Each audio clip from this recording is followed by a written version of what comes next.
Hey, this is the Quirky Salesman with Storytelling Sales. This isn't about Little Red Riding Hood. This is about making money as sales professionals and business developers. My goal is to take skills that you already have and make them better.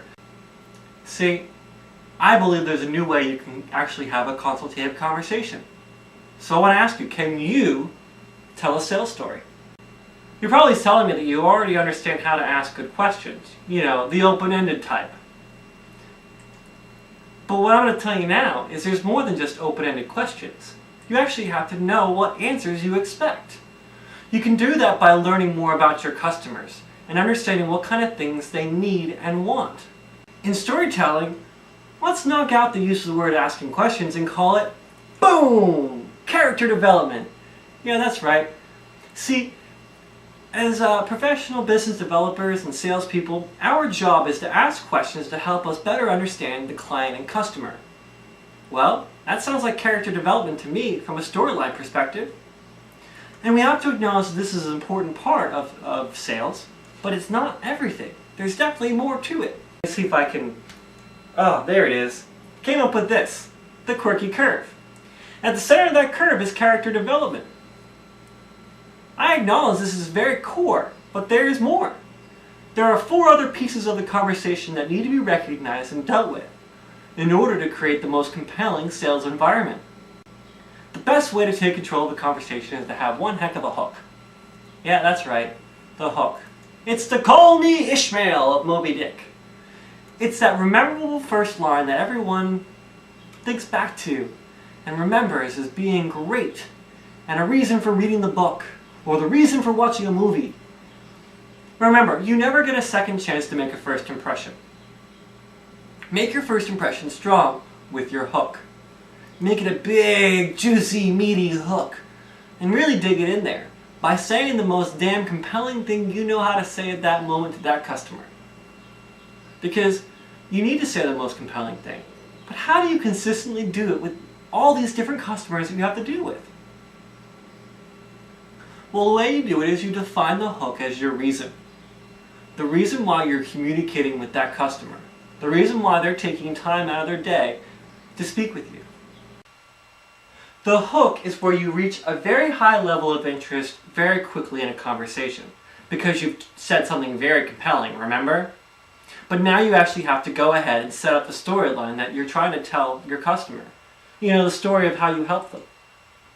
So what you're going to do is by setting up the storyline, you're going to ask a lot of questions. But it's important that you probe appropriately. Don't be an alien. Don't put your hands where they don't belong.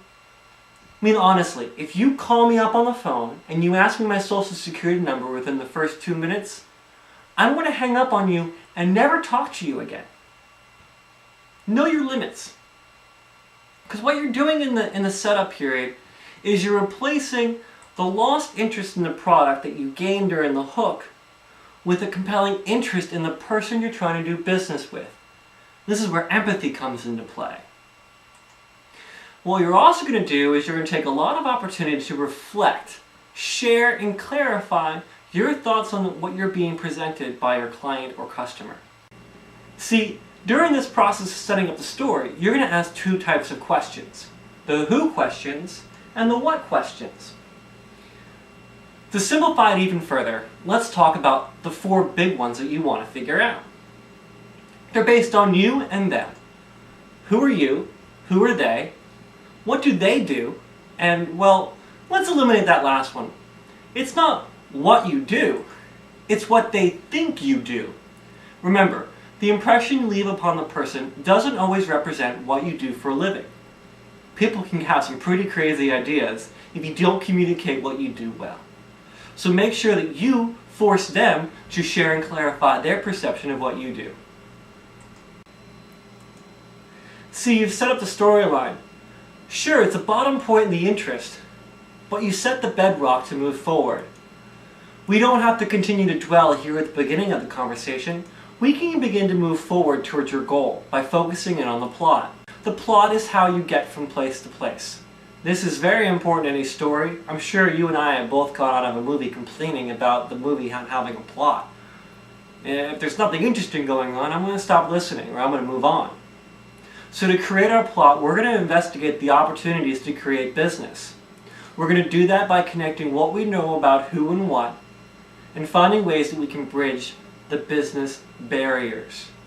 We're going to do that by starting to ask a whole bunch of how questions. How does that work? How do you expect that to work? How can I help you make that work? Would you like me to help you make that work?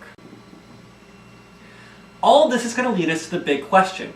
How can you help the client accomplish their goal?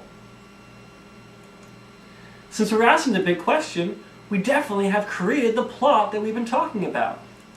See, on the quirky curve, we've now created a whole bunch of interest over a short period of time by asking probing how questions.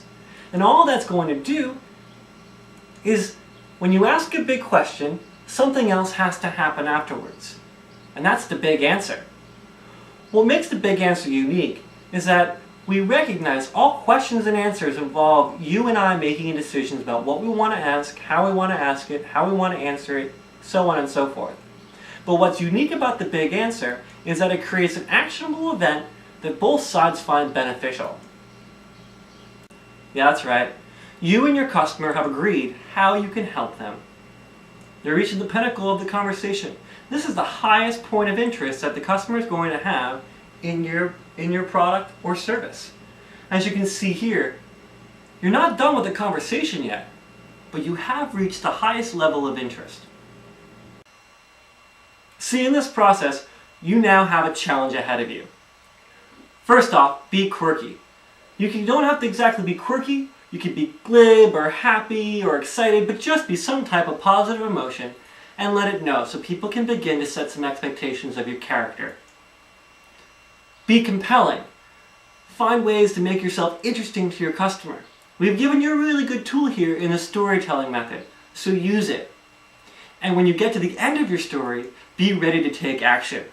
Remember, my goal was to teach you to be an honest and effective salesperson, and your goal was to reach the end of a sales curve by creating interest. Take an opportunity to go to shaythornton.com or find us on Facebook, where you can download a copy of the Quirky Curve for yourself. Put it up at your desk and take an opportunity to learn more every day as you attempt to utilize the skills I've taught you in this video series. Thank you for watching, and we hope you enjoyed.